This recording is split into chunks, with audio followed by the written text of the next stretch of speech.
성경 말씀 마가복음 11장 15절에서 18절입니다. 신약 성경 마가복음 11장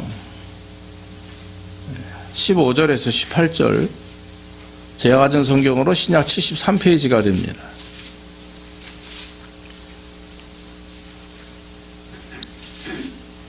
마가복음 11장 15절에서 18절 말씀. 저희가 예루살렘에 들어가니라 예수께서 성전에 들어가사 성전 안에서 매매하는 자들을 내어 쫓으시며 돈 바꾸는 자들의 상과 비둘기 파는 자들의 의자를 둘러 엎으시며 아무나 기구를 가지고 성전 안으로 지나다님을 허치 아니하시고 이에 가르쳐 이르시되 기록된 바 내 집은 만민의 기도하는 집이라 칭함을 받으리라 하여지 아니하였느냐. 너희는 강도의 구려를 만들었도다 하시매 대제사장들과 서기관들이 듣고 예수를 어떻게 멸할까 하고 꾀하니 이는 무리가 다 그의 교훈을 기히 여김으로 그를 두려워함일러라. 아멘. 오늘은 제목을 예수님의 분노라고 제목을 붙여봤습니다마는 사실 오늘 말씀은 예수님이 왜 분노하셨는지, 성전에서 왜 그러한 일을 하셨는지를 보면서 우리가 이 성전, 특히 교회와 우리 신앙의 모습을 한번 돌아보기를 원합니다. 교회의 성경적인 의미, 사전적인 의미는 뭐냐면은 예수 그리스도를 주로 고백하고 시인하는 사람들의 모임, 이 공동체, 이렇게 말하는 거죠. 그래서 여러분, 예수 그리스도를 주로 고백하고 주님을 나의 주님이라고 이렇게 신앙 고백하는 사람들의 공동체인데, 공동체라고 하는 말이 오늘 본문에 보면은 이 교회는, 성전은 건물만이 아니라 건물 플러스 그 안에 있는 우리 성도들 자체도 다 성전이다, 교회다, 이렇게 말할 수 있는 거죠. 성전은 어떤 곳입니까? 이 교회, 여러분 지금 구약에 계속 성전에 대한 얘기를 하기 때문에 제가 성전이라는 단어를 많이 쓰는데, 사실 성전은 지금 우리의 교회와 마찬가지 동일한 말이에요. 자, 그럼 여러분, 이 교회는 하나님이 임재하시는 곳입니다.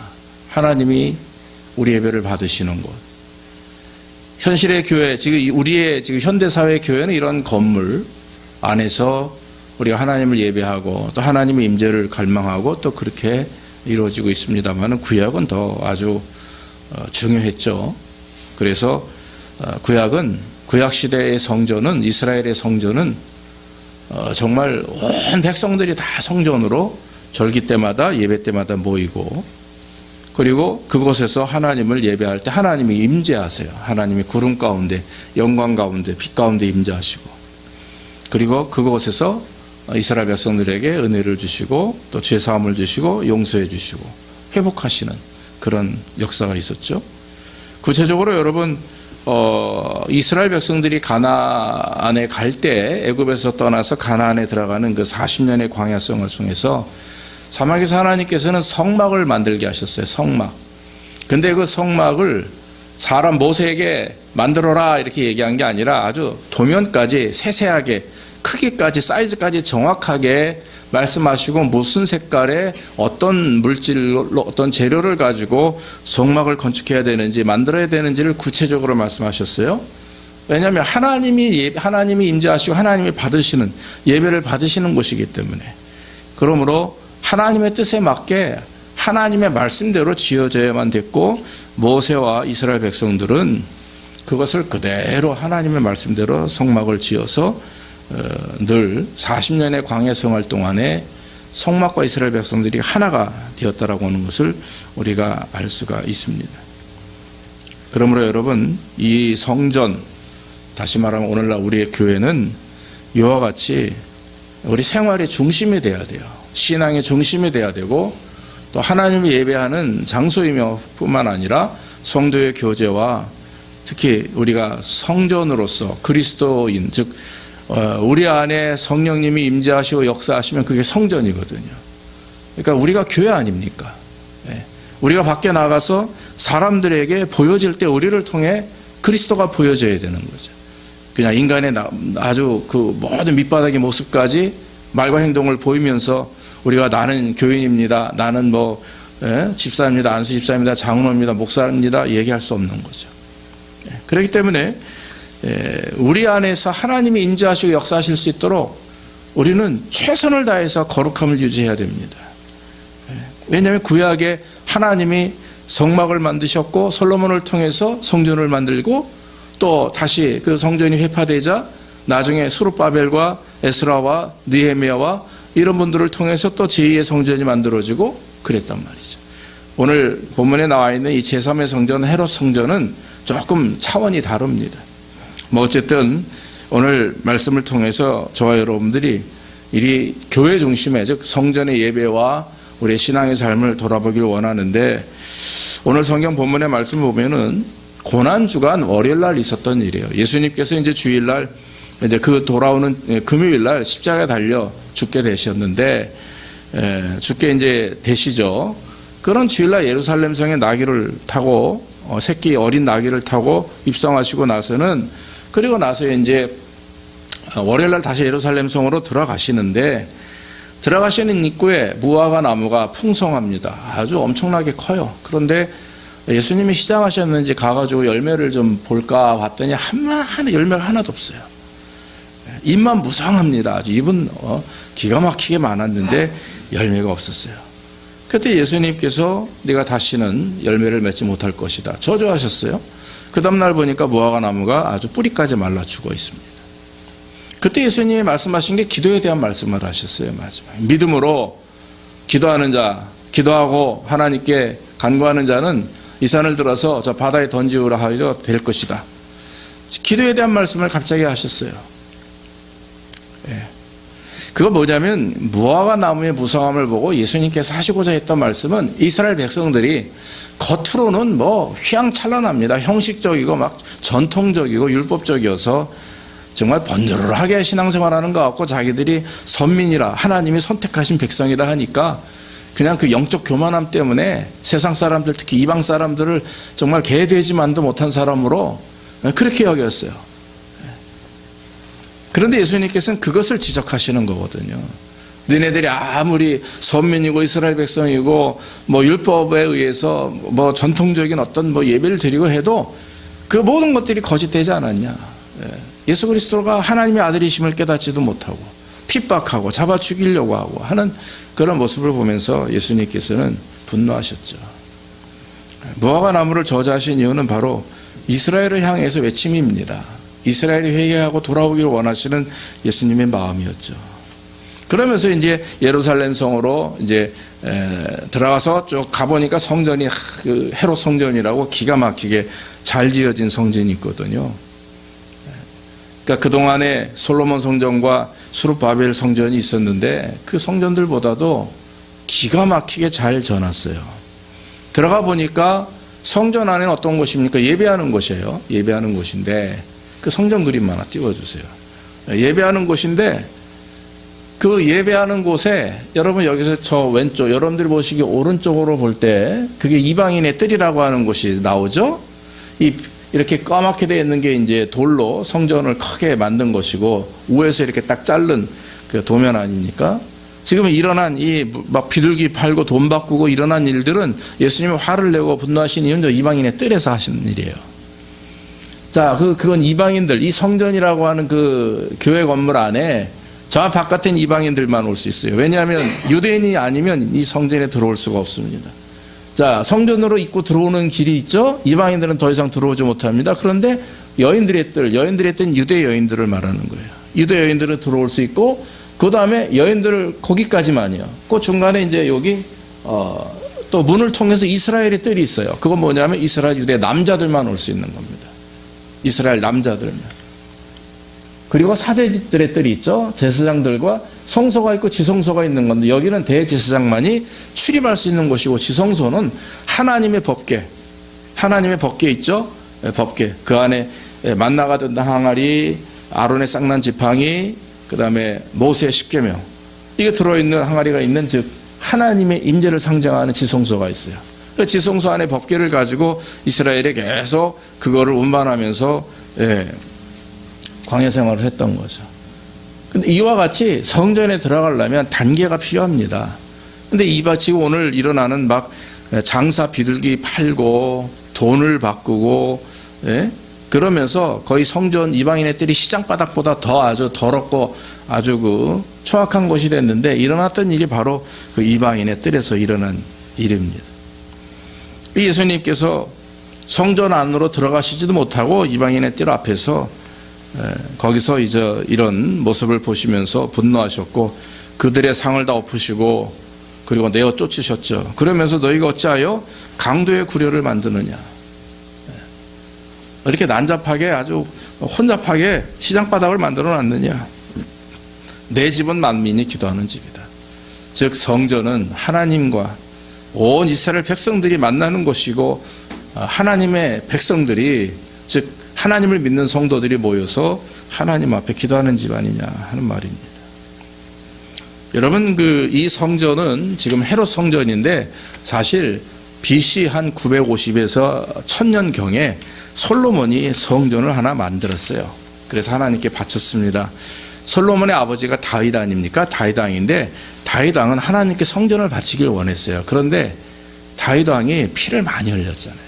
다시 말하면 그 가문이, 가족이 밧세바를 범한 이후에 그 아들 압살롬, 암논 죽고, 압살롬이 반역하고 또 죽고, 이런 다윗의 가문에 굉장한 피 흘림이 있었어요. 그건 따지고 보면 사실 다윗의 죄 때문에 그런 건데, 하나님 그래서 범죄한 다윗을 참 마음에 용서하셨지만, 그러나 그가 지은 죄에 대해서는 심판하신 거나 마찬가지죠. 그래서 내가 너를 통해서 성전을 받지를 원치 않는다, 내 아들을 통해서 받을 것이다 해서 솔로몬이, 그 아들이 하나님 앞에 성전을 바쳤습니다. 솔로몬은 바로 밧세바의 아들이죠. 두 번째 아들이. 첫째 아들은 난지 일주일 만에 죽게 되죠. 자, 그런데 여러분들 아시다시피 남유다와 북이스라엘이 솔로몬 시대 마지막으로 끝날 때 갈라지게 되죠. 3대 왕이, 이스라엘의 통치국가 3대 왕이 솔로몬이었는데, 솔로몬이 죽으면서 남유다, 북이스라엘로 그래서 이렇게 바뀌게 돼요. 그래서 남유다는 르호보암이라고 솔로몬의 아들이 왕이 되었고, 북이스라엘은 여로보암이라고 솔로몬의 신하 중에 하나가 도망쳐가지고 거기서 자기가 왕이 되어가지고 이스라엘을 이끌게 됩니다. 그래서 여러분, 북이스라엘은 아주 왕들이 우상을 많이 섬기는 그런 왕들이 많았고, 남유다는 그래도 그나마 뭐 한 40-50% 정도는 하나님을 섬기는 유명한 왕들이 그 안에 있었어요. 뭐 어쨌든 스룹바벨이, 그 다음에 솔로몬 성전이 이제 남유다가 망하면서 파괴되니까, 그래서 여러분 우리 성경 보면 에스라, 니에미야, 에스더, 이 소선지서 중에 에스라, 니에미야, 에스더는 바로 제2의 성전인 스룹바벨 성전을 재건하기 위한 그런 배경이 나와 있죠. 그래서 여러분 BC 515년 멸망당한 다음에 한 70년 정도 후에, 왜냐하면 포로 생활을 이스라엘 백성들이 바벨론에서 70년이라고 하는 시간 동안 포로 생활을 했거든요. 그러니까 70년 포로 생활을 끝나고 넘어오면서 1차, 2차, 3차 기환이라고 그래가지고, 이렇게 이스라엘로 바벨론에서 넘어오면서 성전을 재건해서 515년에, BC 515년 기원전 515년에 성전을 하나님께 봉헌해 드리죠. 그러면서 또 그것이 무너집니다. 폐파되고, 그 작은 성전 위에, 그 스룹바벨 성전은 되게 초라했어요. 솔로몬 성전은 굉장히 웅장했는데 스룹바벨 성전은 되게 초라했고, 마지막에 이제 헤롯이 이스라엘의 분봉왕으로 이제 이렇게 이스라엘을 다스리는 왕으로 왔는데, 유대인들, 이스라엘 사람들에게 환심을 사기 위해서 성전을 건축해 주는 겁니다. 헤롯은 하나님을 믿는 사람도 아니었었어요. 그저 이스라엘 사람들에게 환심을 사기 위해서 수많은 돈을 들여가지고 성전을 지었는데, 뭐 어떤 역사책에 보면 뭐 9배 이상의 그런 어떤 휘황찬란하고 뭐 그런 큰 성전을 지었다, 그렇게 말을 합니다. 아주 벽과 벽 사이에 다 그 금도장을 다 해냈대요. 그래서 그 나중에 성전이 회파될 때 AD 70년에 헤롯 성전이 로마에서 완전히 이제 하게 되는데 사람들이 와가지고 그 금을 다 긁어간 거예요. 그래가지고 돌 위에 하나도 남지 않았죠. 그래서 지금 여러분 이스라엘 가보면은 예루살렘에 가보면은 이렇게 성전 하나 왼쪽 벽만 실제 옛날 그 성전 벽이었었어요. 그래서 거기서 유대인들이 그냥 이렇게 머리에 키파 쓰고 기도문 꽂아놓고 이렇게 흔들면서 그 앞에서 기도하는 모습들을 여러분 TV를 통해서 볼 수가 있습니다. 가보셔도 거기에 그러고 있어요.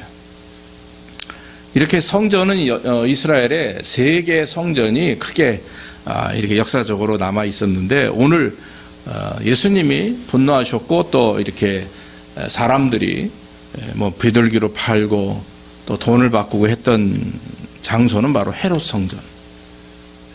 그러니까 헤롯 성전은 지금 제가 말씀드렸다시피 솔로몬과 스룹바벨은 정말 하나님을 경외하는 마음으로 어떻게든지 하나님을 예배하고 이스라엘 백성들이 한마음 한뜻으로 하나님의 말씀대로 살까라고 하는 고민과 결심을 가지고 철저하게 하나님 앞에 헌신하며 지은 성전이에요.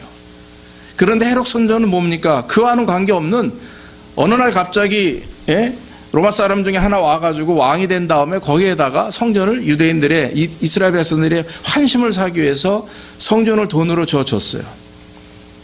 그래서 여러분 이 교회가 사실은요 돈으로도 얼마든지 예수 믿지 않아도 교회는 돈으로도 얼마든지 질 수 있습니다. 안 그래요? 돈 많은 사람이 뭐 한 500만 불 투자해가지고 교회 하나 딱 건물 지어놓으면 그 교회 아닙니까? 겉으로 보기엔. 헤롯 성전은 건물의 의미고 솔로몬과 스룹바벨의 성전은 영적인 의미가 있는 건데 오늘 예수님께서 그 성전에 들어와 보니까 어때요?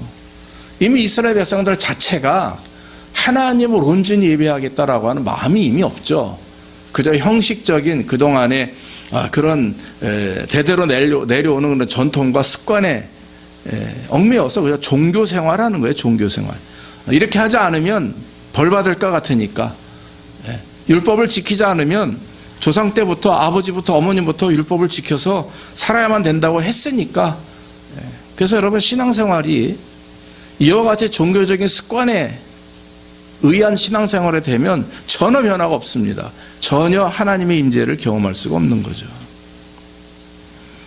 여러분 그래서 헤롯 성전이 솔로몬과 스룹바벨 성전과는 비교가 될 수 없을 만큼 겉으로는 정말 10배 이상의 휘황찬란한 성전이었지만 그 마음 중심은 그것이 아니었다. 그러다 보니까 어때요? 이방인의 뜰 안에서 사람들이 돈을 바꾸고 비둘기를 팔고 여러분 돈을 바꿨다는 얘기는 뭐냐면은 그 당시에 여러분 저기 성전에 들어가기 위해서는요 세금을 내야 돼요. 반세겔. 이스라엘 백성이 이틀 동안 일할 때 일반 사람들이 일할 때 얻는 돈이 됩니다. 돈. 그럼 반세겔 정도. 지금 우리가 여러분 하루에 일반적으로 서민들이 얻을 수 한 100불 친다면 뭐 한 200불 정도의 그런 작지 않은 돈이 반세겔이면 반세겔 성전 세금을 내야 돼요. 그런데 이 예루살렘에서만 사용되는 그 성전 주변에서만 사용되는 화폐 단위가 세겔이고 이방인들이나 다른 지역에는 또 화폐 단위가 다 달라요.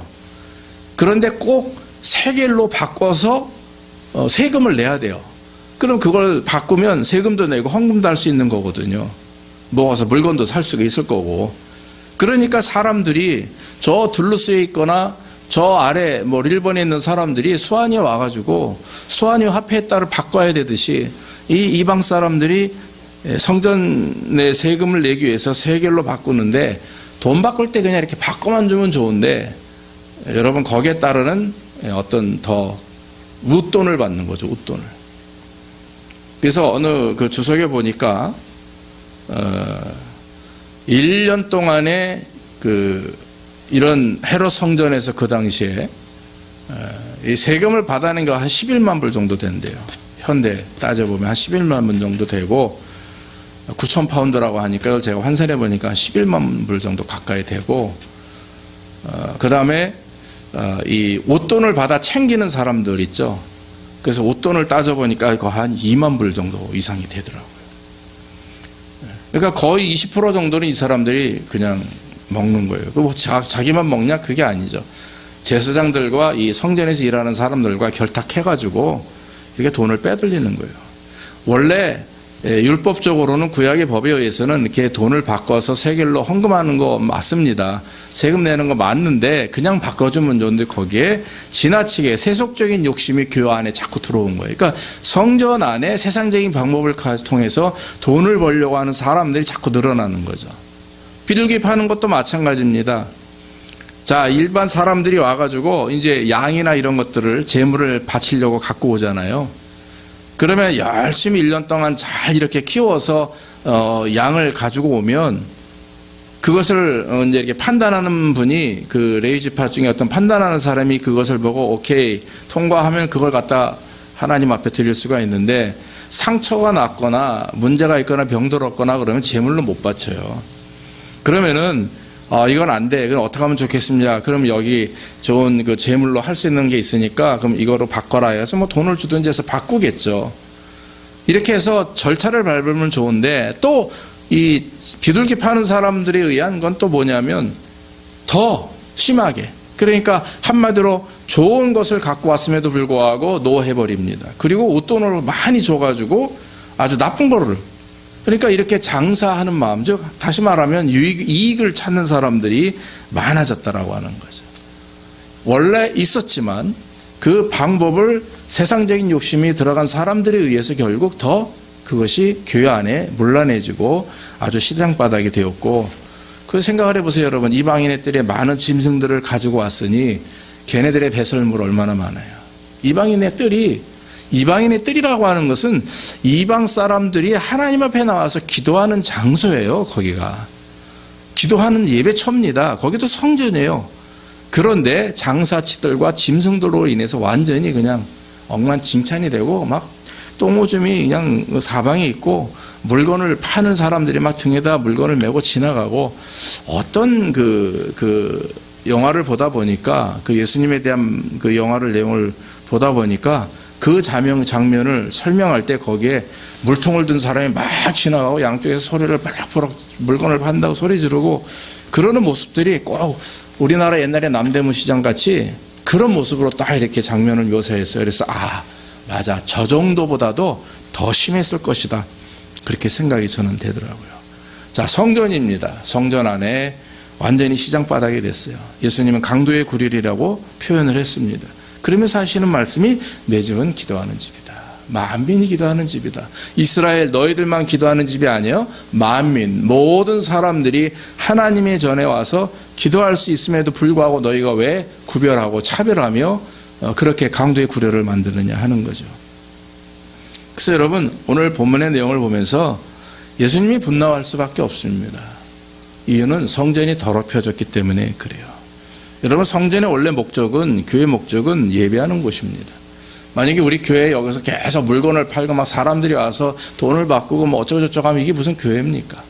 글쎄요, 뭐 프로그램으로 바제할 수 있지만 제가 어릴 때 신앙생활 할 때는 교회 내에 바제회라고 하는 게 아예 없었어요. 그런 걸 못하게 돼 있었습니다. 왜냐하면 교회 안에서 왜 물건, 가난한 사람을 돕고 하는 것도 뭐 좋지만 그러나 그런 방법을 사용하지 않았죠. 근데 여러분, 교회는, 성전은 예배 드리는 곳입니다. 예배하기 위해서는 신령과 진정으로 경건한 마음으로 와야 돼요. 세상적인 마음들을 다 비우고 뒤로 하고 하나님만 예배하겠다라고 하는 집중된 마음으로 와야 돼요. 그래서 온전히 하나님을 예배해야 됩니다. 그래서 하나님의 말씀을 듣고 하나님을 통해서 회복을 하고, 그리고 돌아가서 일주일 동안 맡겨진 삶 속에서 최선을 다해서 그 말씀을 붙들고 그 믿음으로 나아가는 거죠. 그러면서 어려움과 고통과 유혹과 환란이 올 때 그걸 믿음으로 물리치면서 나가는 거죠. 그걸 여러분, 거룩한 하나님의 백성이라고 하는 것이 내가 거룩해졌다는 의미가 아니라 하나님의 은혜를 통해서, 예수님을 통해 우리가 거룩해졌잖아요. 거룩을 이루기 위해서는 우리 안에 믿음을 붙들고 불도저 같이 밀고 나가는 거예요. 다 우리를 공격하는 것들을. 그것이 바로 거룩함을 유지하는 법 아니겠습니까? 그래서 여러분, 거룩함 속에는 하나님을 경외하는 마음뿐만 아니라 죄사함의 은혜가 있어야 되는 거죠. 그런데 오늘 성전에 어때요? 하나님을 경외하는 마음이 있습니까? 없습니까? 아예 없잖아요. 사람들로 인해서 시장바닥같이 버글버글한데 무슨 하나님을 경외하는 마음이 있습니까? 예수님께서도 말씀하셨습니다. 예배를 드릴 때 너희가 신령과 진정으로 예배를 드려라 그랬어요. 하나님의 관심은, 교회에 대한 관심은요, 예배입니다. 예배를 관심을 가지고 계세요. 우리 성도들이 어떤 예배를 드리느냐 하는 걸 관심을 갖고 계세요. 그래서 여러분, 저와 여러분들이 정말 예배를 온전하게 드려야 됩니다. 영적인 예배를 드려야 됩니다. 예배에서 성공이 되면 삶이 성공한다는 말이 있어요. 그래서 여러분, 신앙생활을 잘하면 삶이 하나님의 은혜 안에서 성공합니다. 우리 후손들에게도 복을 주실 것이고, 우리가 뭐 복받기 위해서 예배 드리는 거 아니지 않습니까?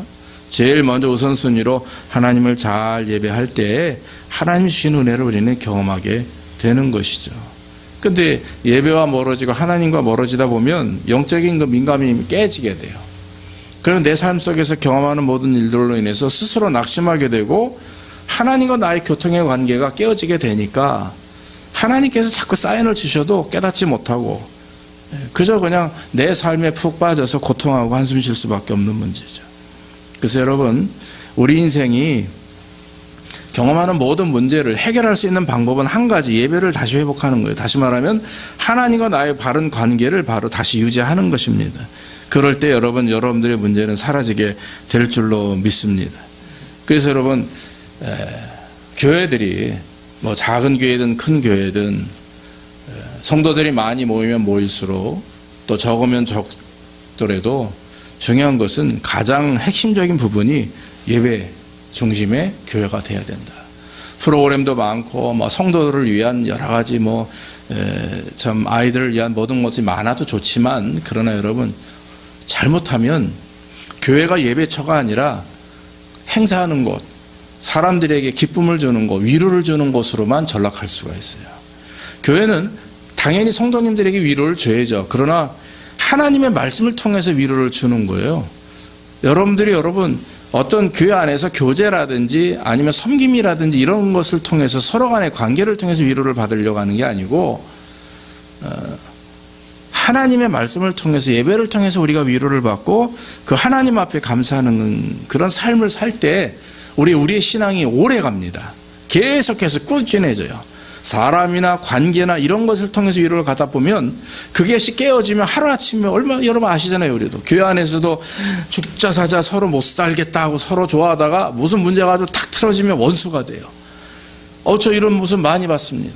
그러면 결국 그게 뭡니까? 신앙이 떨어지고 교회도 멀어지고 나중에 결국에는 교회를 비판하고, 우리 주변에 그런 사람들 너무 많이 있습니다. 왜냐하면 신앙의 핵심과 중심이 다른 데가 있기 때문에 그래요. 하나님께 집중돼야 되는 것입니다. 그래서 여러분, 하나님께서 원하시는 것은 저와 여러분들이 신령과 진정으로 예배하고 하나님께 집중하는 그런 교회, 성전이 될 때, 또 우리의 가정과 우리 영혼이 될 때 하나님이 기뻐하시는 것이죠. 또 한 가지는 예수님께서 그 상을 엎으신 이유를 가만히 보면서, 이스라엘은 지금도 제물을 드려야만 된다라고 생각을 했어요. 살아있는 제물을 하나님께 드려서 그 제물이 나의 죄 대신에 죄를 뒤집어 쓰고 죽게 되죠. 그러고 나면 내가 그것으로 인하여 죄사함을 얻게 되는 것으로, 이렇게 구약의 방법을 그대로 지금 헤롯 성전에까지 가지고 왔습니다. 그런데 여러분, 문제가 뭔지 아십니까? 예수님이 왜 화를 내셨을까요? 예수님은 지금 모든 인류를 구원하기 위해서 이 땅에 오셨잖아요. 이 땅에 오셨잖아요. 그럼 예수님이 누군지 알아야 됩니다. 예수님의 제자들도 알았고 예수님의 말씀을 믿은 사람들이 알았는데도 불구하고 이스라엘은 예수님을 거부하고 부인하고 아직까지도 율법에 의한 방법으로 하나님을 찾아가죠. 그러나 그것은 하나님은 원치 않으십니다. 일찍이 여러분 구약 성경에 여러 군데 보면 하나님께서는 나는 너희의 제사와 제물을 원치 않는다. 내 말을 듣는 것과 내게 순종하는 걸 원한다 말씀하셨죠. 상한 심령을 가지고 주님 앞에 드리는 예배를 정말 하나님이 정말 기뻐하시는데, 성경의 말씀을 보면 여러 군데에서 이사야서 1장 11절도 나는 수양의 번제와 살찐 짐승의 기름에 배불렀고 나는 숫송아지나 어린 양이나 수염소의 피를 기뻐하지 아니하노라. 형식적인 그런 어떤 예배의 제물에 의해서 내가 하나님을 온전히 예배했다라고 믿는 것은 잘못된 거죠. 그래서 여러분, 로마서 12장 1절에 뭐라고 말씀하시냐면 너희 몸을 거룩한 산 제물로 드리라 라고 하나님께서 말씀하셨어요. 너희 몸을 거룩한 산 제물로 드리라. 우리가 여러분 개혁 성경에서는 산 제사라고 말하지만 개혁 개정에서는 산 제물이라고 기록되어 있는데 그것이 뭡니까? 살아있는 제물. 여러분 구약에서는 이스라엘 백성들이 양을 가지고 성전에 올 때 살아서 왔지만 성전 앞에 와서는 죽이잖아요. 양을 다 죽여서 각을 뜨죠. 그래서 고기는 번제단 불 위에 올리고 피는 그 번제단 주변에 홈이 있어요. 거기다 쫙 뿌립니다. 그럼 그걸 태우면서 그 향을 하나님 받으시는 거 구약의 제사법이에요. 그럼 그럼 현대는 우리가 어때야 됩니까? 현대 예배는 우리가 제물로 된다면 우리가 육은 죽어야 되죠. 그렇죠? 육은 죽고 영이 살아서 하나님께 와야 그게 진정한 예배가 됩니다. 육은 죽는다는 얘기는 내 욕심과 정과 모든 것들이 다 죽어요. 내려놓고 내 영만 일주일 동안 하나님과 교제한 그 영 속에서 살아있는 영을 가지고 하나님께 와서 하나님을 예배해야 되는데 오늘날 많은 그리스도인들이 어떻게 합니까? 육은 살아요. 육은 살아고 영은 죽었어요. 일주일 동안 아무런 하나님과 교통함도 없어요. 근데 육은 살아있어서 교회에 오면 육신이 살다 보니까 어떻게 됩니까? 삶의 연결이 안 돼요. 신앙적인 삶의 연결이 안 되죠. 그래서 여러분 성경 말씀대로 우리는 육은 죽어야 됩니다. 정과 육은 다 그리스도의 십자가를 못 받고 나는 이제 죽었으니 내 안에 누가 살아요? 바울의 고백처럼 예수 그리스도가 내 안에 사시지 않습니까? 그리고 내가 그리스도 안에 사는 거예요. 그러면서 영은 살지만 육은 죽어서 내 욕심과 내 모든 것들은 다 십자가에 못 박고 주님 앞에 나와서 하나님을 온전히 예배할 때 그 예배, 그 제물을 하나님이 기뻐하십니다. 그래서 여러분 11조 예물이나 감사 예물이 모든 것은 다 하나님의 방법대로 해요. 더 중요한 건 내가 하나님 앞에 헌금했으니까 됐다가 아니라 내 마음이, 내 삶이 제물이 돼야 돼요. 할렐루야. 그래서 하나님이 기뻐하시는 산 제물로 이 세상에 살아갈 때 우리는 하나님께 영광 돌리는 삶을 살 수가 있는 거죠. 주님께서 마지막으로 하신 말씀이 내 집은 만민이 기도하는 집이다 그랬습니다. 그래서 여러분 교회는 주의 말씀대로 모든 성도들이 오는 곳이에요. 자, 저기 이방인의 뜰 보세요. 마지막 부분입니다. 이제 막 거길 다 거쳐야 돼요. 유대 사람들이. 그러니까 유대 그 성전 안으로는 비둘기 팔고 돈 바꾸는 사람들이 들어올 수 없으니까 성전 밖에서 돈을 바꾸고 재물을 팔지 않습니까? 근데 왜 하필이면 이방인의 뜰에서 하냐 이거예요. 아주 더 밖에서 하면 모르는데 그건 뭡니까? 유대인들이 이방인들 자체를 무시한 거니까 너희들에게 뜰이 뭐 필요 있냐? 너네 마음대로 사는데. 그런데 이방인들 가운데서도 하나님을 예배하고자 하는 사람들이 많아요. 그럼에도 불구하고 그 유대인들이 미리 장악하고 그곳에서 예배할 수 있는, 기도할 수 있는 그 이방인들의 터전을 없애버리는 거나 마찬가지죠. 그래서 여러분 어떤 사람들은 그렇게 말합니다. 교회가 이제는 배타적인, 그리고 스스로 이렇게 딱 우리끼리의 어떤 그런 뭐라 그래요?